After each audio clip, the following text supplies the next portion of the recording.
Bismillahirrahmanirrahim. Assalamualaikum warahmatullahi wabarakatuh. Assalamualaikum warahmatullahi wabarakatuh. Semangatnya dia kendor Ustaz.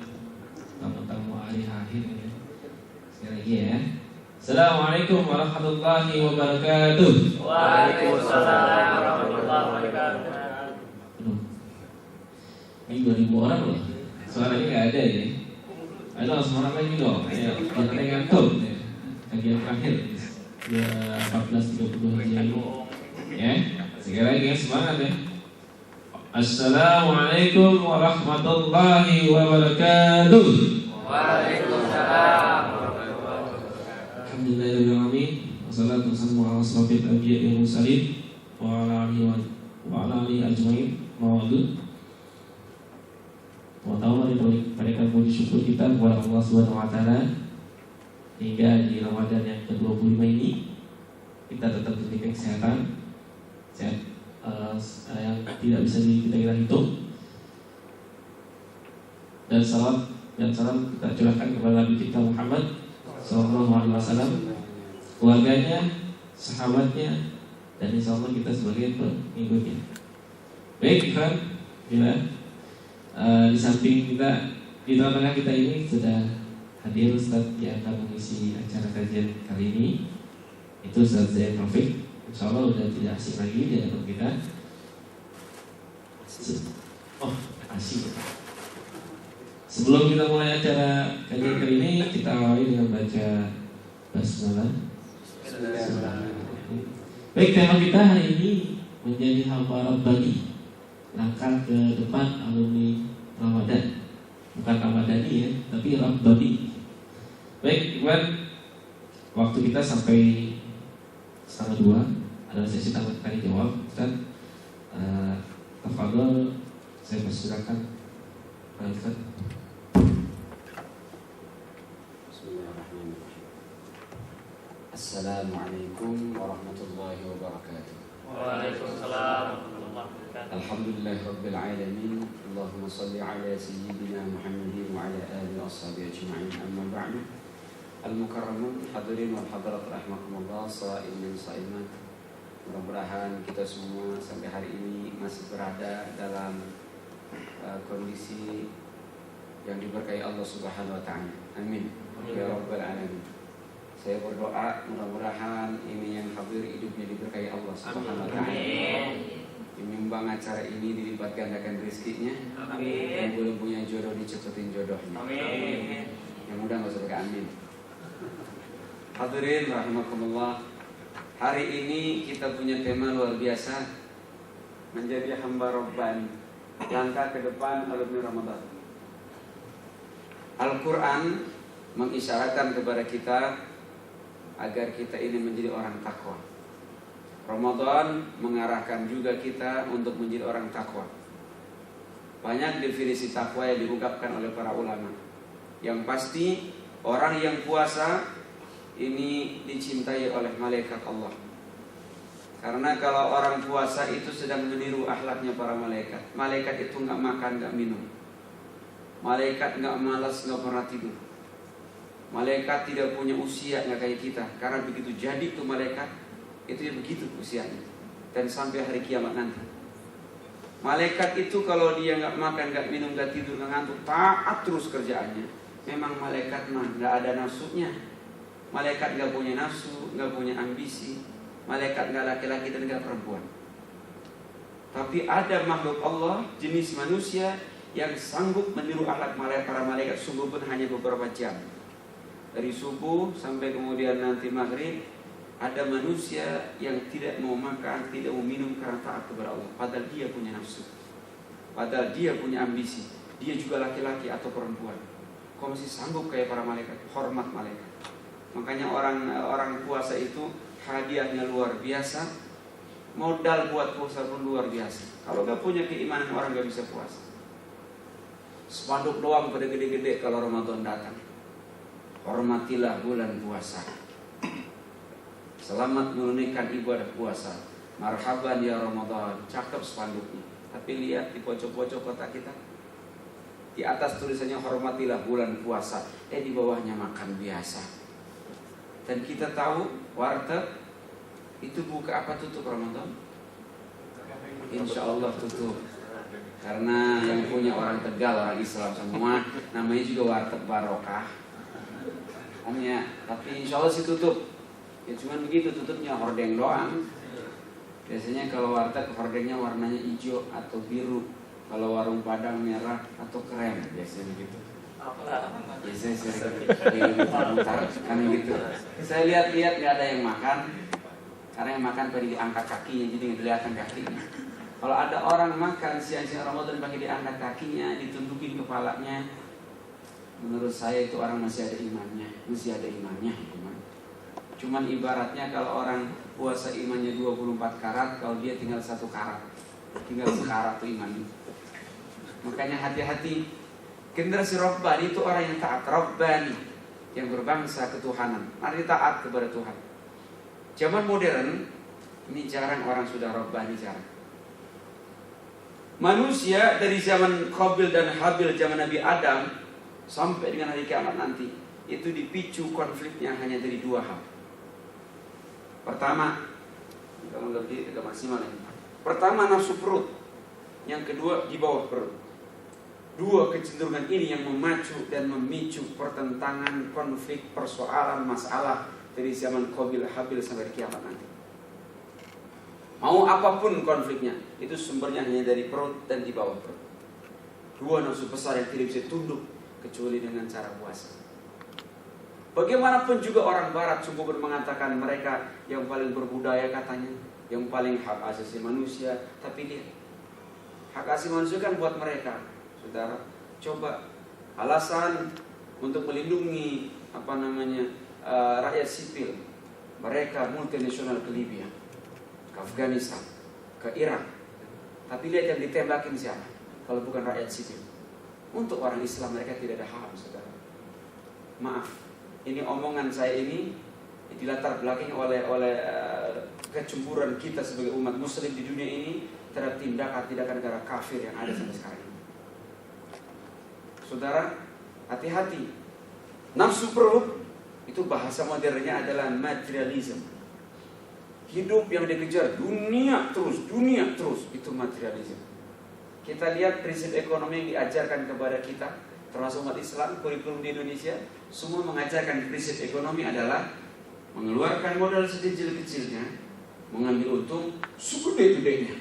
Itu prinsip dari mana itu seperti ini? Ini prinsip orang materialism. Orang-orang materialisme punya prinsip the time is money. Waktu adalah uang. Bukan waktu adalah ibadah, tapi waktu adalah uang. Sementara Islam tidak begitu. Tapi prinsip ekonomi diajarkan kepada kita termasuk pelajar-pelajar Muslim adalah the time is money. Waktu adalah uang. Diajarkan pula prinsip ekonomi dengan modal sekecil-kecilnya mengambil untung segede-gedenya. Itu materialisme. Itu nafsu perut namanya. Betapa banyak manusia tidak mengenal lagi siang malam. Maaf, kota terdekat dari Jakarta, dari Indonesia katakanlah adalah Singapura. Singapura itu terkenal kota yang tidak pernah mati. Siang malam tidak pernah mati, industri tidak pernah mati. Karena mereka sudah sudah punya prinsip waktu adalah uang. Tidak ada siang malam. Pokoknya terus beroperasi. Bahkan orang-orang di daratan Cina, daratan Korea, siang kerja, malam nanam singkong. Malam dia nanam ubi, malam dia nanam gandum. Jadi nggak ada istirahatnya. Pokoknya waktu adalah usaha. Hatta al-maut, sampai dia mati. Mereka materialisme.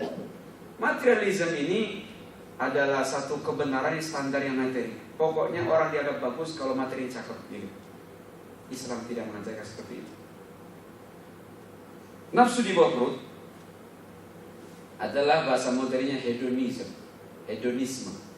Standar kebenaran yang menyebut bahwa segala sesuatu yang nikmat, yang enak, itu benar. Manusia primitif paling primitif menganggap bahwa pokoknya yang enak itu benar. Tapi kalau manusia modern memang hedonis sudah nggak ada, tapi dibungkus dengan istilah hak asasi manusia, HAM. Lihat definisi HAM dunia, everything without crime is true. Semua yang dilakukan manusia asal bukan kriminal, hukumnya benar. Jadi tidak ada itu perzinahan. Nggak ada hukum zina di dunia modern. Nggak ada itu halal, haram, nggak ada. Makruh, mubah, nggak ada. Pokoknya kalau yang dilakukan manusia asal bukan krimen, asal without crime, hukumnya benar. Di Manhattan, Amerika, ada satu tempat yang dikhususkan buat kasino. Jadi orang main bebas, yang penting gak berantem. Yang namanya judi itu gak masalah, tapi dilokalisir hanya di sekitar Manhattan. Di Singapura, karena memang negara modern begitu konsepnya, itu ada pulau tertentu, ya, wilayah tertentu yang digunakan buat judi. Malah kalau orang di luar Singapura itu ke tempat itu biayanya mahal. Maaf, biayanya murah. Tapi kalau orang Singapura sih biayanya mahal. Apa tujuannya? Dia ngerugi sebanyak-banyaknya dari mana pun datangnya. Nggak ada halal haram. Itu juga hedonisme. Cuman hedonisme orang modern itu mengenal hukum positif, hukum negara, yaitu without crime. Makanya jangan berharap kasus perzinahan akan terungkap di Indonesia. Tidak akan pernah terungkap. Karena memang tidak ada. Dunia internasional sudah tidak menganut hukum zina, itu tidak ada. Agama yang pertama kali memusnahkan, ya, menghapuskan hukum zina, hukum mati, hukuman pencuri, artinya dengan hukuman agama, itu adalah Yahudi. Yang kedua Nasrani. Sekarang Islam ikut-ikutan juga meniadakan hukum itu. Masya Allah, tabarakallah. Padahal satu-satunya agama di dunia yang masih konsisten dengan hukum para nabi hanya tinggal Islam. Masih keras dengan hukum aurat perempuan, masih keras dengan hukum zina. Kalau ada perawan sama bujang berzina, melakukan hubungan badan sementara dia belum nikah, maka hukumannya nggak berat, hanya dicambuk 100 kali, ya, nggak berat itu, 100 kali. Kalau dia masih hidup, diasingkan 1 tahun. Prakteknya kalau di negara Muslim sekarang di Saudi di penjara 1 tahun, supaya dia bisa mengintrospeksi diri. Ntar pulang sudah bersih dosanya. Coba negara kita, mau di penjara berapa tahun juga pencuri, maling, perampok, koruptor, nggak akan ada urusan akhiratnya. Kenapa? Dia bukan hukum Allah, itu hukum manusia. Nah, apalagi hukum di kita yang kayak begininya, masya Allah, tabarakallah. Baik, kembali. Nafsu perut, nafsu di bawah perut. Materialisme dan hedonisme hanya tunduk dengan puasa. Orang puasa, kalau puasanya cakep pasti jadi generasi robbani kalau sudah puasa selesai. Karena apa? Perutnya diatur. Nabi sendiri makannya itu sepertiga perutnya. Sepertiga buat makanan, lit'am, sepertiga wasulusun ilma untuk air, sepertiga lagi lil hawa untuk udara. Jadi sebelum kita puasa udah lapar nih, ntar kalau buka jangan penuh makanan semua.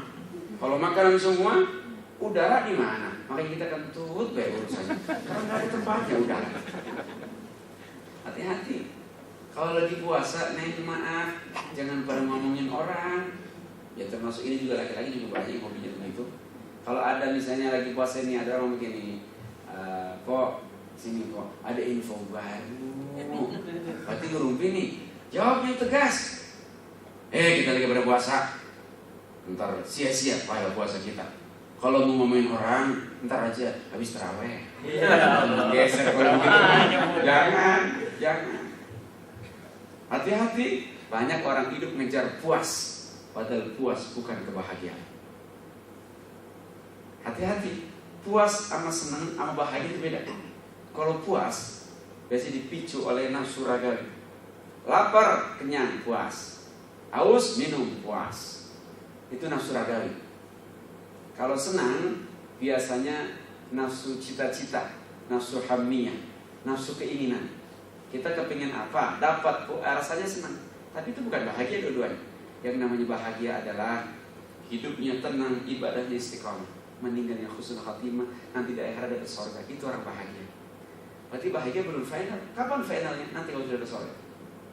Makanya di dunia ini jangan banyak ngeluh, karena dunia itu cobaan. Pengen bahagia semua tanpa derita, nanti di akhirat, bukan di dunia tempatnya. Pengen kaya semua tanpa ada yang miskin, di surga nanti bukan di dunia. Pengen cinta abadi dengan pasangan, di surga nanti bukan di dunia. Oh, di dunia nggak ada cinta abadi, nggak ada cinta abadi. Pret kalau ada, nggak ada. Mau ngomong kayak apa juga gedenya, segede bakul juga nggak ada kenyataannya. Cinta kita sesama manusia itu dipicu oleh nafsu. Makanya Nabi wajar mengatakan tungkahul mar'ah bi arba'in. Orang menikah biasanya 4 dorongannya, karena kecantikan. Laki-laki melihat perempuan pasti karena kemolekannya. bohong kalau bukan karena kemolekannya. Ya cuman cantik versi kita masing-masing. Ya, nggak ada laki-laki jatuh cinta sama nenek-nenek usia 60 tahun, nggak ada. Karena udah nggak cantik lagi. Nggak ada perempuan mau dijadikan istri kalau dia nggak lihat itu laki-laki itu cakep. Nggak ada cakep versi kita masing-masing. Karena cantik, dan itu boleh. Kita nikahin perempuan karena cantiknya boleh. Sebab kalau kita nggak tertarik, apa yang dinikahin? Perintahnya fankihu ma taba lakum minan nisa, nikahi wanita yang kalian sukai. Kalau nggak disukai jangan dinikahi. You know? Gitu. Cinta dulu harusnya. Kalau laki-laki, kalau perempuan gak usah cinta dulu, nggak apa-apa nih. Entah cinta tumbuh setelah nikah, nggak masalah. Laki harus cinta dulu karena kita pemegang nafkah nanti. Kita lurus kasih nafkah. Kalau nggak cinta dulu nggak antar kita. Yang kedua, kita nikahin perempuan kenapa? Walimaliha, karena hartanya. Mungkin dia kaya, boleh. Tapi jangan karena itu semata, jangan. Yang ketiga karena nasabnya. Walihasabiha. Yang kelima, yang keempat walidiniha. Kalau dia nggak sempurna, empatnya nggak ada, cantiknya nggak ada, ya bangsa 6,5 dah, nggak apa-apa, nggak cantik juga. Yang penting kita cocok. Hartanya nggak ada banyak, nggak apa-apa. Keluarganya juga keluarga biasa-biasa, nggak apa-apa. Yang penting agamanya. Kalau kita mau pilih-pilih. Jadi tuntutannya agama biasanya terakhir karena agamanya. Sebab manusia teksturnya begitu, nggak apa-apa. Kalau seorang istri dia mau melayani suaminya karena dikasih nafkah, wajar. Karena imbang-imbangannya kalau dia dikasih nafkah, ya taat tuh istri. Makanya kalau ada istri tidak taat sama suaminya, ya ngapain kita punya istri? Kalau ada seorang istri nusyus itu artinya pergi dari rumah suaminya tanpa pamit sama suaminya, gugurlah kewajiban nafkah kita. Enggak, dia fakir, nggak dosa. Karena dia sudah memutus tali nafkah sendiri. Makanya hati-hati. Nafsu perut boleh dituruti, di bawah perut boleh turutin, tapi ada aturannya. Nah, puasa mengajarkan kita agar hati-hati ketika kita menyalurkan nafsu-nafsu itu. Maka juga nafsu mesti hati-hati. Meskipun ditanya ini halal apa haram. Generasi Rabbani adalah generasi yang bertanya ketika makan, ini halal apa haram. Ketika dia ingin melampiaskan segala keinginannya, ini boleh apa enggak. Neng, maaf, kalau lihat ada baju tertentu suka, waduh saya senang di baju ini, tapi Allah ridho apa enggak. Nah, ini namanya generasi Rabbani udah begini. Karena dia segala sesuatu ditandaskan, didasarkan atas teori ketuhanan. Ini Allah boleh apa enggak, ridho apa enggak, itu begitu. Coba nih, ada laki-laki yang lamar, yang atur saleh banget, tapi miskin. Yang satu kaya, mobilnya cakep, tapi dengan sembahyang, pilih mana? Tentu pilih yang kaya dan sembahyang, kagak ada pilihannya itu. Itu yang ribet kan begitu, di situ yang ribetnya kita. Maaf. Laki-laki nikah, jangan nunggu punya apa-apa punya, jangan nunggu kaya, ya kagak nikah kalau gitu mah. Jangan nunggu kaya. Nikah itu murah kan? Syariat menyatakan zawiju wala khatamin min hadid. Nikah itu perempuan sungguh pun hanya mampu bayar mas kawin cincin dari besi. Enggak mahal kan? Tapi tanya dulu sama calonnya, tanya dulu. Nih, kita udah lama ini pacaran ceritanya nih. Tatapan maksiat, ketemu maksiat, sentuhan maksiat, salaman maksiat, ada lagi yang lain-lain. Maksiat ini memang jalan sama pacar cukup, nih jalan nih, kita sebelah sini, pacar sebelah sini. Emang bisa begitu? Pasti nggak bisa kalau gitu, pasti nggak bisa. Pasti akan berdua, maksiat jatuhnya. Jadi buat lama-lama nih kita maksiat burung gini, bagaimana kalau nikah saja kita? Ntar abang kasih mas kawin mur. Masya Allah. Ya kan cincin dari besi itu. Paling-paling perempuannya bilang gini, boleh bang asal murnya 1 truk. Ya pengusaha mur kalau begitu. Artinya seluruh keinginan itu bisa diatur dengan aturan Allah. Itu generasi Ramadan mengajarkan kita agar segala-galanya diatur dengan aturan Allah. Makanan punya kita, istri halal buat kita, suami halal buat kita, nih. Tapi kalau siang-siang kita nggak mau nyentuh-nyentuh, kita nggak mau ngotak-atik. Kenapa? Karena ini kita lagi puasa, kita lagi taat kepada Allah. Coba kalau ada orang kayak begitu dalam hidupnya, sungguh pun kita lagi nggak puasa, lagi makan dan minum, tapi tetap nafsunya puasa. Seumur-umur nanti setelah Ramadan besok, mau curang, artinya ngomong, waduh, memang nggak ada orang, tapi kan kita diawasi Allah. Ini hebat kalau begitu. Kayak persis kalau kita puasa. Maaf kalau puasa itu Kita kumur-kumur, wudu, ini banyak orang sama kanan kiri. Kalau kita telan setetes saja nggak ada orang tahu. Tapi kenapa kita nggak lakukan? Kita sendiri orang ideal saat kita puasa. Kita telan setetes orang nggak ada yang tahu dan nggak ada yang komplain, tapi kita nggak lakukan. Karena apa? Kita lagi jadi generasi robbani, betul itu. Lagi sadar orang nggak tahu, tapi Allah ngawasi, batal nanti saya puasa. Kalau batal akibatnya luar biasa, kacau nanti puasanya. Satu hari dia tinggal puasa tanpa udzur syar'i, maka kalaupun dibayar 1 tahun berturut-turut nggak akan impas pahalanya. Apakah saya yang tinggal?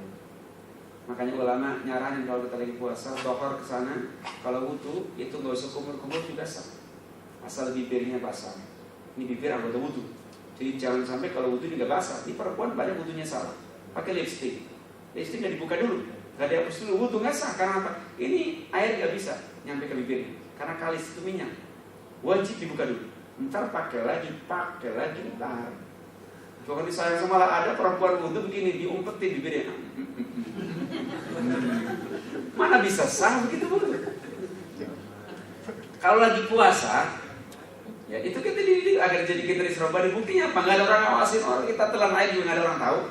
Tapi kita nyadar kita sendiri diawasi Allah. Coba kalau hidup kayak begitu terus. Makanya kalau kita lagi wudu Ramadan, dohor kemarin, jangan kumur-kumur. Kalaupun kumur-kumur silakan cetek-cetek aja kumur-kumurnya. Jangan dalam-dalam banget. Kumur-kumur apa? Gak usah begitu. Gak usah kebangetan kumur-kumurnya. Ini sebab dia khawatirkan kalau dohor kemarin pun lagi aus-ausnya tuh. Ntar takutnya kumur-kumurnya 3 kali, keluar cuma sekali. Dia 2 kemana kan gitu. Artinya generasi robbani ciri kedua, bisa dia taat kepada Allah. Generasi kedua generasi robbani yang kedua cirinya dia selalu merasa diawasi oleh Allah. Ya, dia selalu merasa diawasi oleh Allah. Dia muqarabah kepada Allah, terus merasa diawasi oleh Allah, sehingga dia gak macam-macam hidupnya. Ramadan mengajarkan itu. Yang ketiga generasi robbani itu adalah generasi yang kuat fi ihmalil adab. Dia kuat ketika menahan kejelekan dunia, menahan beratnya musibah. Ini generasi robbani. Puasa, lapar itu nggak enak, aus itu nggak nyaman. Tapi kenapa kita tahan? Saya sedang melakukan perintah Allah, kan begitu. Dia sanggup tahan banting di jalan. Makanya orang puasa jangan banyak ngeluh, jangan banyak i'tiraf bahasa Arabnya, jangan banyak curhat, Jadi curhat nggak boleh banyak-banyak kita. Kalau orang banyak curhat mengurangi pahalanya. Apalagi laki-laki di pemimpin, jangan cengengan, jangan banyak curhat kita. Nabi ibaratkan oleh orang-orang Persia dengan bahasa, dengan ungkapan luar biasa. Kana Rasulullah sallallahu alaihi wasallam naharuhu kal asad wa lailuhu karruhban. Nabi itu laki-laki yang siang bagai singa di padang laga, tidak ada kata menyerah. Nabi itu nggak terlihat ngeluh, nggak terlihat kata menyerah. Padahal kehidupan beliau sangat sederhana, musuhnya luar biasa ngancam siang malam. Tapi Nabi tidak pernah curhat, enggak pernah. Karena beliau paham ini resiko menjadi pemimpin, ini resiko menjadi pejuang. Nabi kalau siang seperti singa di padang laga kalau siang, tapi kalau malam beliau tersungkur menangis sebagai seorang pendeta. Artinya itu peribahasa orang Persia. Jadi Nabi siangnya tegar luar biasa, tapi kalau malam cengeng dia sadar nangis terseduh-seduh. Dia bukan Allah Subhanahu Wa Taala. Laki-laki yang baik, pemimpin yang baik begitu. Jangan banyak curhat, dikit-dikit curhat. Lagu apa pemimpin model kayak gitu? Ya, kita maksudnya kita. Menjadi laki-laki gitu. Kalau kita ini rumahnya nyambung ini urusannya. Udah ahli politik apa ini? Oh laki-laki ini maaf nyari duit berat. Udah telan aja. Emang ini resiko laki-laki. Kalau perempuan nggak ada wajib nyari duitnya. Tapi kalau mau nyari duit asal izin suami nggak apa-apa pahala. Tapi jangan nanti mengurangi hak suaminya di rumah. Sesekali waktu suami itu kadang suka kolokan nih, sesuatu waktu minta dilayani, minta dibuatin kopi. Tapi kalau bininya capek, kerjain kopi ngapa? Ambil diri. Gitu jadinya. Emang bukan capek apa? Gitu jadinya. Jadi kacau kalau begitu. Makanya hati-hati, yang istrinya pada kerja hati-hati. Ya. Laki-laki maaf itu pemimpin gak boleh banyak curhat. Kerja pahit, tahan. Banyak halangan, rintangan, tahan. Kalau kita sanggup nahan, duka yang ada ketika kita menjalani kewajiban, setiap duka jadi tabungan kelak di surga. Tapi kalau sudah dicurhatin, udah ngomong ya sudah, habis tabungan kita di surga nanti. Tenang aja bang, sungguh rezekinya nggak tapi banyak ya. Anak mau lebaran kebutuhan bini, anak bini macam-macam ya. Udah, enjoy aja, semampunya kita lakukan, selesai. Malah kalau kita duit terbatas gak bisa sedekah sama orang, emang duitnya terbatas, gajinya kecil. Asal itu gaji dikasih ke istri. Kalau dibeli makanan dimakan oleh anak bini kita. Setiap suapan dimakan oleh bini kita, oleh anak kita, jadi sedekah buat yang nyari nafkah. Coba kan indah itu. Beruntung yang bininya gendut, makannya banyak, sedekahnya banyak. Begitu. Hati-hati. Jadi gue usah banyak curhat. Puasa gak boleh banyak curhat.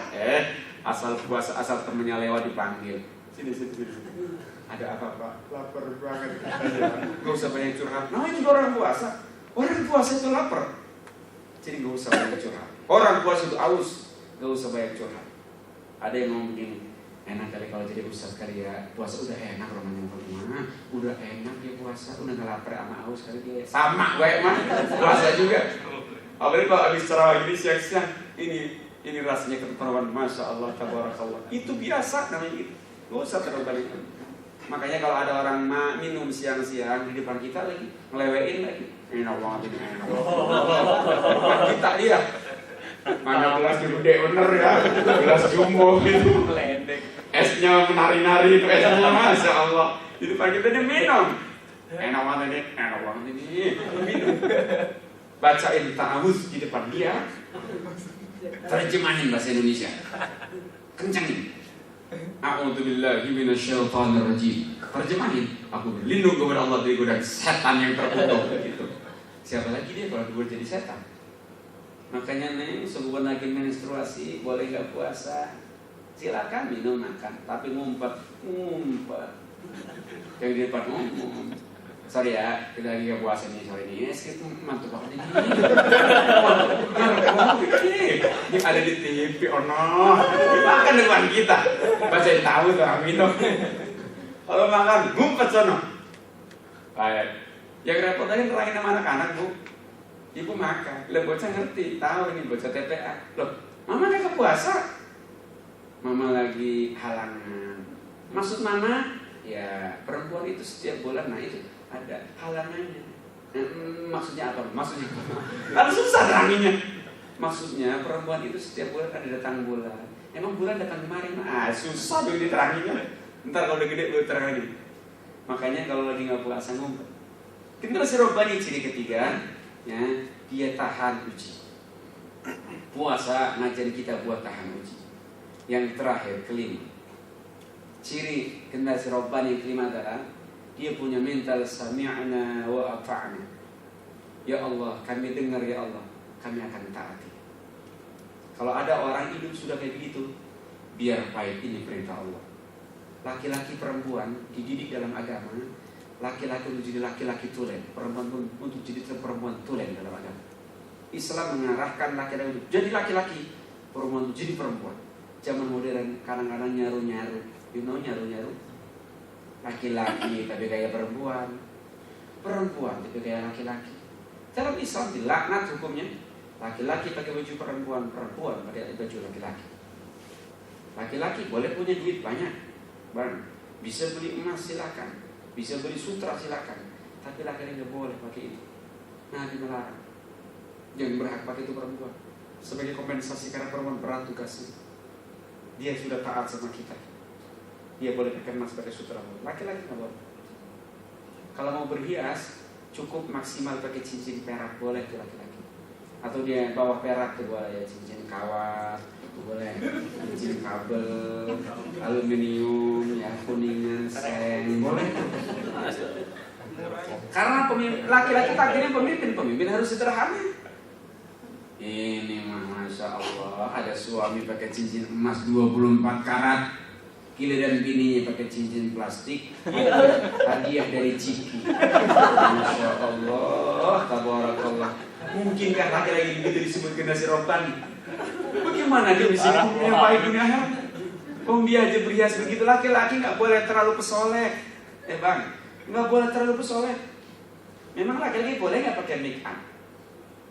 Ya kalau misalnya pemeliharaan wajah malam hari pakai macam-macam itu boleh-boleh aja, tapi nggak usah lebay dah. Ya.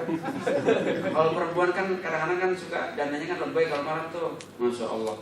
Ada perempuan malam dananya nih putih semua, putih semua. Yang kelihatan mata doang gitu. Udah begitu sini timun. Ya. Ada apa?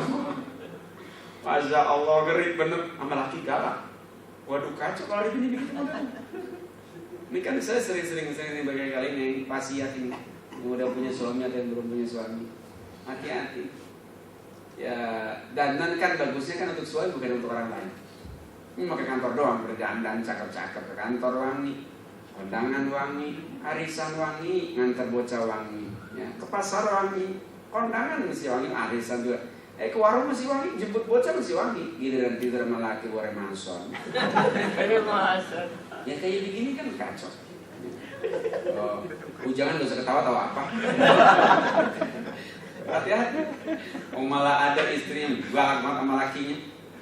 Ada kaum suami ngeluh begini, Ustaz, mau pada kumpul tolong dibilangin. Emang diapain Pak? Saya tidur sama bini saya, baru numpang tangan doang sama bini, baru numpang tangan doang Ustaz. Belum kaki, baru tangan doang, itu bini ngeles. Ngeles bentak lagi, gerak. Coba kalau punya bini model kayak gini, apa nggak kacau urusannya? Berarti dia bukan generasi roban. Hati-hati, generasi roban itu sami'na wa ta'na. Kalau sudah siap jadi itu siap taat pada suaminya. Kalau sudah jadi suami siap jadi pemimpin. Ini yang belum punya istri, sama yang udah punya istri, bobot ibadahnya masih berat yang sudah punya istri. Nilainya lebih besar yang sudah punya istri karena dia lebih sudah punya tanggungan. Perempuan pun begitu. Perempuan, orang Arab bilang kalau sudah jadi istri namanya harim. Harim atau hurmah. Kalau orang nanya misalnya saya bawa perempuan, orang nanya, "Lau samahata hurmah?" Mohon maaf kalau bahasa kita. Apa ini istrinya? Hurmah di sini. Hurmah itu wanita yang serba ada batasnya. Hurmah namanya. Orang mulia itu harus siap dibatasi. Makin tinggi pangkat seseorang, makin banyak batasannya. Maaf, saya orang kecil. Saya makan di pinggir jalan bisa, masuk ke warteg juga bisa, masuk ke padang bisa, makan di stasiun juga bisa. Karena pangkat saya orang rendah. Coba kalau sudah mulai jadi camat, nggak bisa makan di warteg. Karena ntar ada berita Pak Camat makan di warteg, malu dia. Apalagi menteri, udah makin banyak batasannya. Dia makan di padang juga nggak bisa sembarangan Pak. Dia makan harus tempat khusus, pengawalan khusus karena dia makin mulia, kedudukannya makin tinggi. Begitu juga kita kalau dalam agama, maka orang-orang muslim itu makanan ada batasannya. Babi nggak boleh dimakan, yang haram nggak boleh dimakan. Karena apa? Kita orang mulia. Istri kalau sudah jadi istri namanya hurmah, orang yang serba dibatasi. Pergi ada batasannya, apa juga ada batasannya. Laki-laki kalau sudah jadi suami, udah jadi bapak namanya, itu juga banyak batasannya. Udah nggak boleh sembarangan. Kita kalau sudah jadi generasi rabbani itu harus siap sami'na wa ata'na. Ya Allah, kami dengar aturanmu maksudnya dan kami taat. Puasa mengajarkan begitu.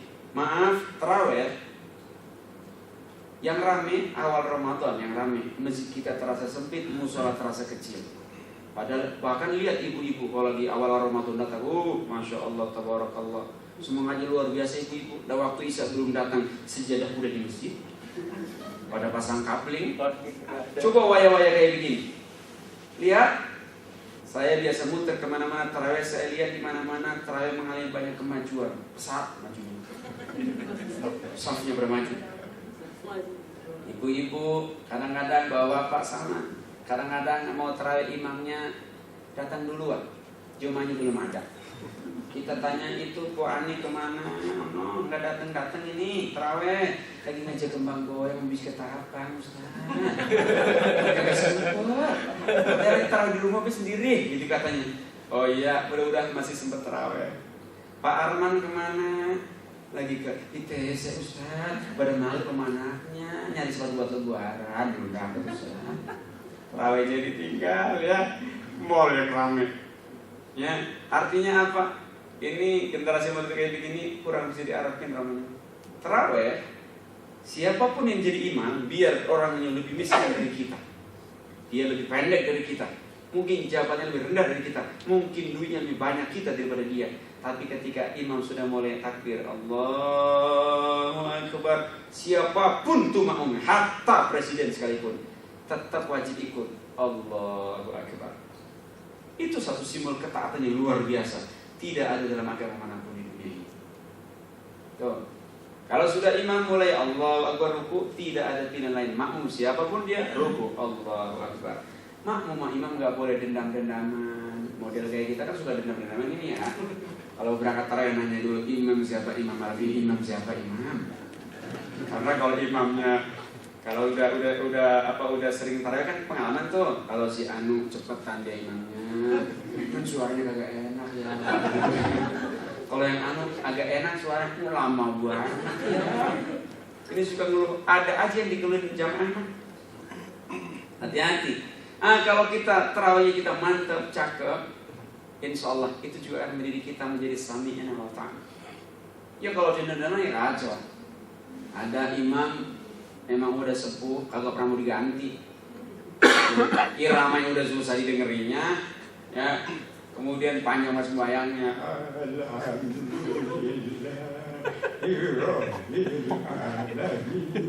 Ada batuknya. Lama-lama saya keselnya anak muda dendam. Ini mah fiktif aja, kisah mas sekitar tamsil. Kata anak muda, ini ribet mami kalau yang jadi mami bonus mami urusan ini. Ntar kalau dia lagi walap doain gue usah pakai angin. Gimana kita gitu. Biar tau rasa dia gitu. Dan sembahyang pakai dendam. Bikin imam gua kagak ada yang amin. Riuh semua. Kan imam kesel juga itu. Ini bagaimana manusia kurang ajar.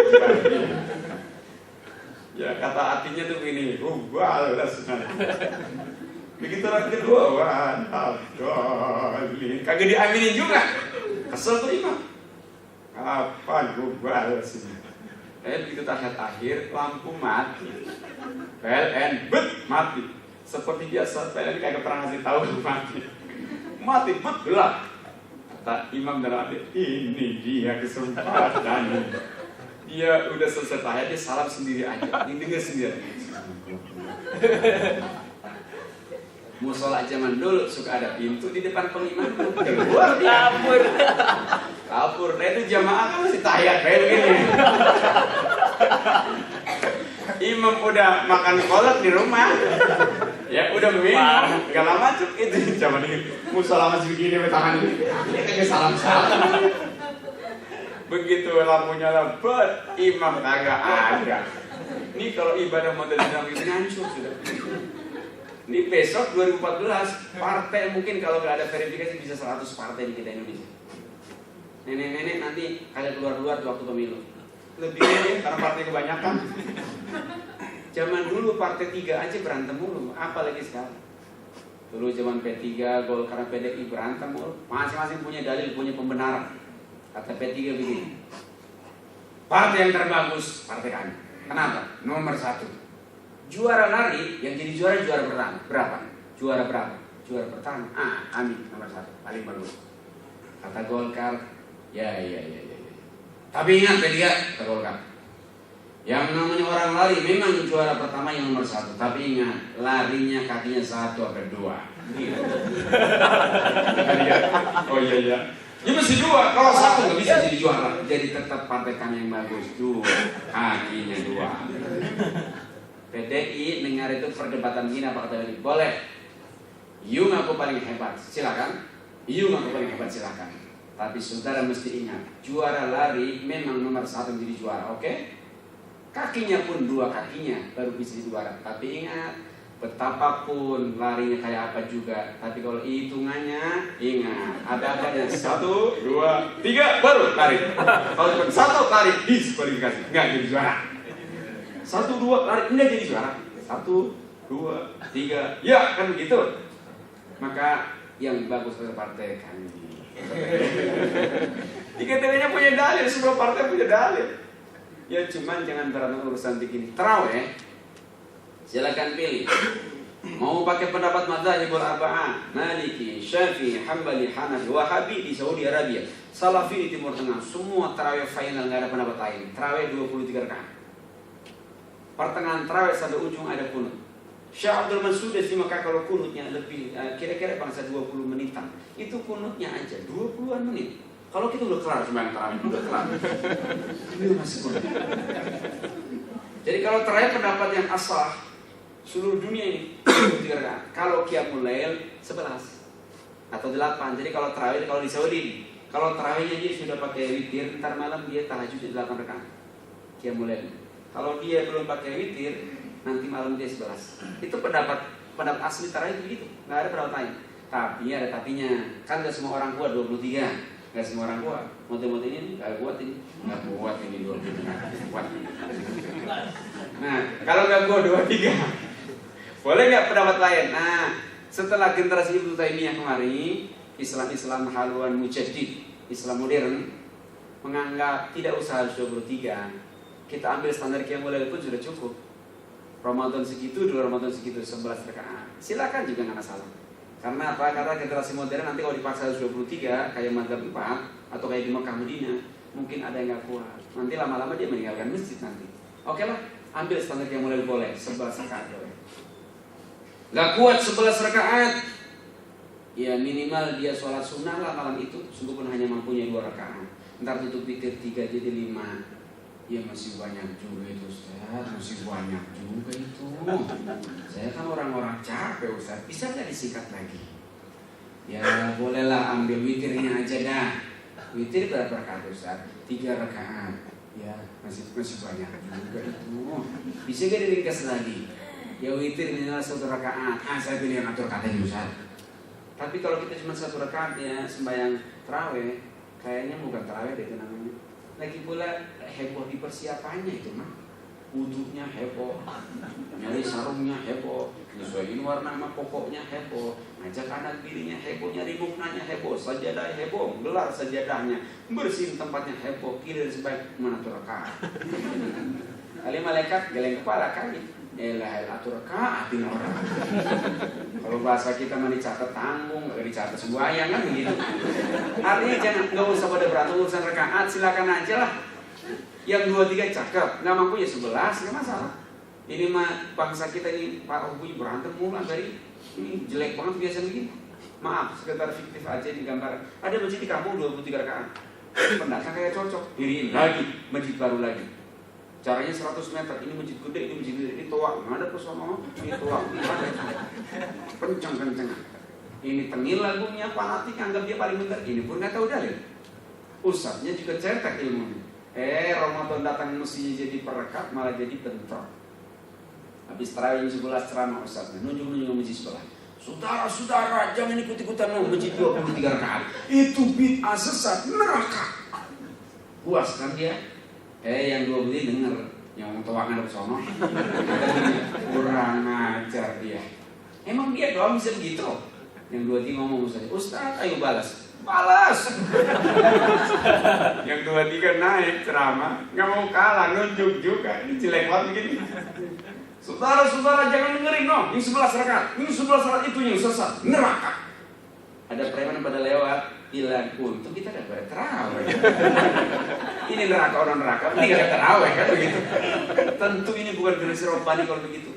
Jadi kesimpulannya generasi robbani itu punya mental taat, punya mental tahan uji, ya. Dia juga punya mental punya mental sami'na wa ta'na, sekaligus dia punya mental hati-hati. Ini orang yang kayak begini nih udah orang yang generasi robbani. Nah besok selepas dari kita puasa, pantas kalau orang puasanya siang, puasa malam, dia mulai hati-hati ketika puasa, pantaslah dia dikasih ucapan minal aidin wal faizin. Selamat Anda menjadi orang yang kembali bersih. Selamat Anda jadi orang yang beruntung. Karena Nabi menyatakan kalau orang Ramadannya cakep, maka dia keluar Ramadan kayaumin waladathu ummuh, seperti bayi yang lahir kembali dari rahim ibunya. Mudah-mudahan kita semua termasuk orang yang kembali bersih dan kembali beruntung, pantas mendapatkan ucapan minal aidin wal faizin. Terima kasih. Wallahu a'lam bishawab. Habis? Ya. Boleh, silakan. Baik teman-teman, luar biasa. Semoga kita menjadi manusia yang rabbani setelah Ramadan nanti. Baik, kira ada yang mau ditanyakan? Oh, khusyuk banget namanya ya.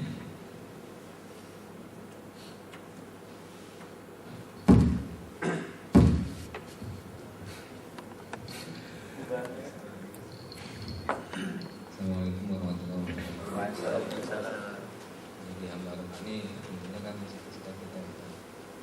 Jadi pada pelaksananya itu agar kita tetap istiqomah setelah bulan itu ya istiqomah mencapai. Baik. Assalamualaikum warahmatullahi wabarakatuh. Waalaikumsalam. Setiap amalan apapun dia, memang manusia tergoda dengan fluktuatif batinnya, gejolak naik turun batinnya. Kalau kata Nabi, al-iman yazid wa yanqus. Iman itu memang kadang-kadang bertambah, kadang berkurang kualitasnya, bobotnya. Nah, kalau orang istiqomah itu istiqomahnya malaikat, ya itu konstan, nggak pernah tambah, nggak pernah kurang. Kalau istiqomahnya para nabi bertambah terus, nggak pernah berkurang dalam keadaan apapun. Kalau para wali-wali Allah, para kekasih-kekasih Allah, itu kadang-kadang imannya berkurang, kadang bertambah. Tapi antara kurang sama tambahnya, banyakkan tambahnya. Nah, kita orang awam inilah yang jadi masalah. Iman kita kadang berkurang, kadang-kadang bertambah. Antara kurang sama tambah, banyakkan kurangnya. Ini yang jadi masalah. Nah, bagaimana? Ada saudara kita nanya, bagaimana caranya kita bisa istiqomah? Cara istiqomah ada tipsnya ulama. Satu, sering-seringlah duduk di majelis-majelisnya Allah. Majelisnya Allah itu mana majelis Allah? Majelisnya Allah itu majelis ta'lim, yang di situ dibahas tentang firman Allah dan sabda Rasulullah. Kalau kita sering duduk di majelis ta'lim, itu bisa menguatkan kita untuk terus istiqomah karena kita diingatkan terus. Itu ibarat HP, kalau kita lagi ngaji itu kayak lagi dicas. Selesai ngaji itu low bat lagi. Apalagi kalau baterainya udah mulai bengkak, kan begitu. Udah mulai jelek, melendung. Itu udah low bat, banyak urusannya. Makanya kalau kita tipnya agar kita istiqomah, seringlah duduk di masjidnya Allah. Satu.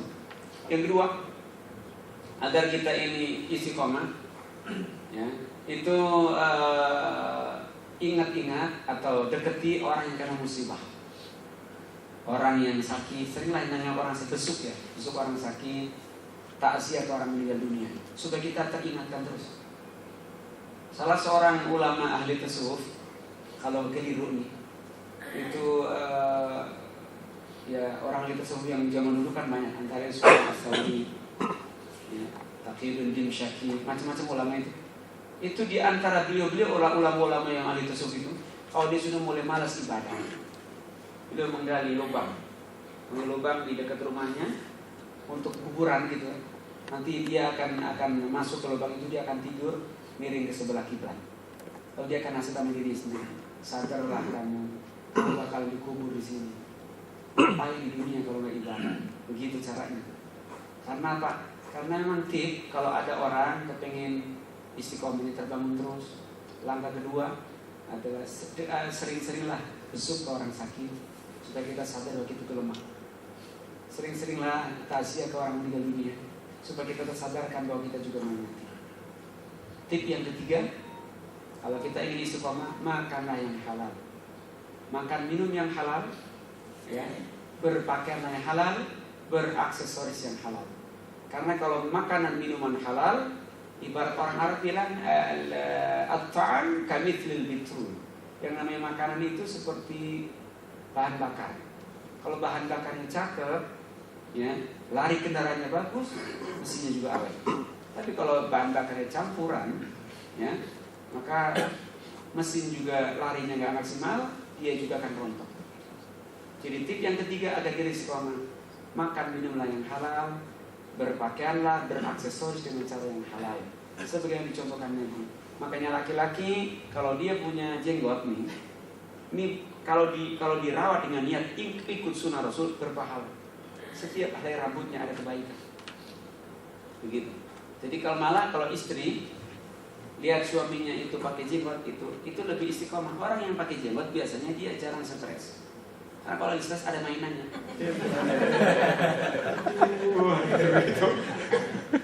Enggak, itu canda itu mah. Artinya ada hikmahnya. Malah kalau ada seorang suami berjenggot, bininya kegedeman. Malam-malam potong bininya. Ini apaan sih?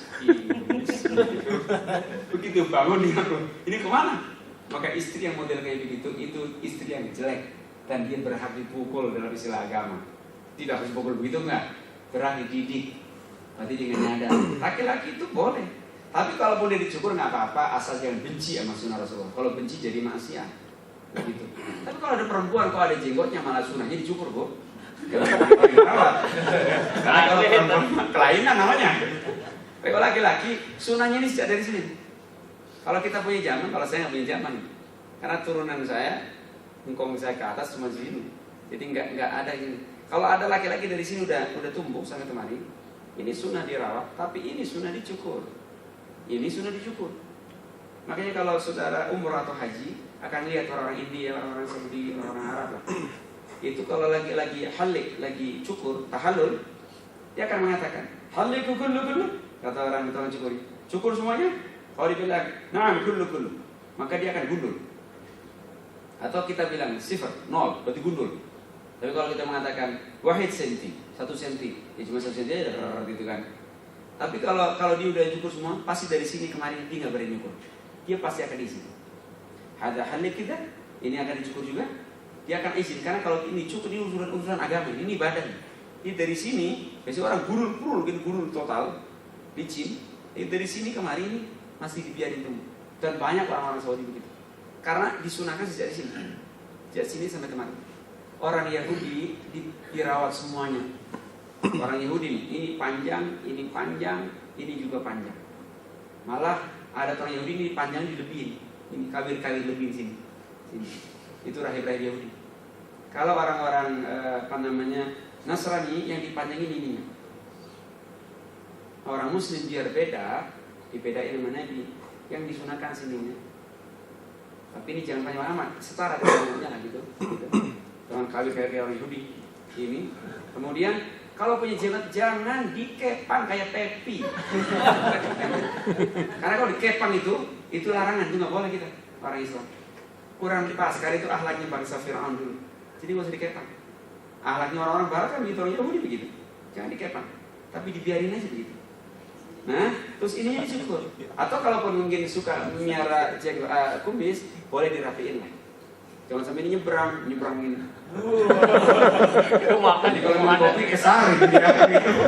Lagi corok jadinya ya. Jadi kalau Nabi nyampain ini disyukur, dirawat.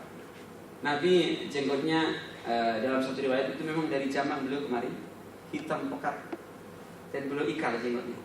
Jadi nggak rapi gitu, nggak beradu, jadi rapi.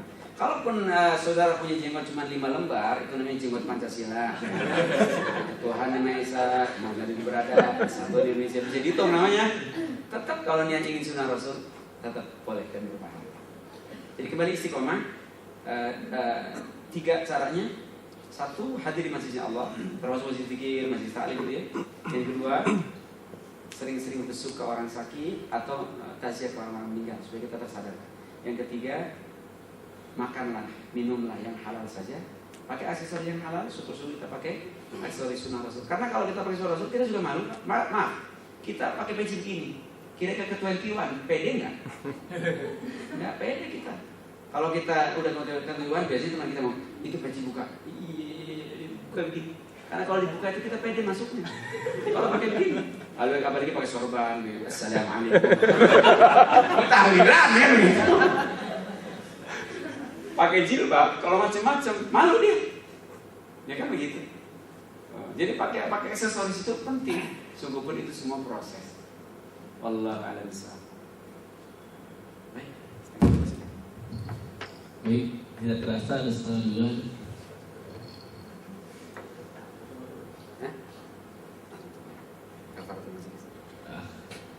Baik, alhamdulillah selesai sudah. Dan ini kajian Kaisar yang terakhir untuk malam ini. 1432 Hijriah. Semoga kami dari panitia mampu memberikan yang terbaik buat teman-teman. Dan sudah puas ya, meskipun kita itu bukan alat pemuas. Baik, dari panitia mohon maaf lahir batin jika ada kesalahan dan kita song-song. Insyaallah kita menjadi umat yang Rabbani, bukan Ramadhani. Terima kasih dan kita tutup membaca hamdalah, istighfar 20 majelis. Terima kasih. Assalamualaikum warahmatullahi wabarakatuh.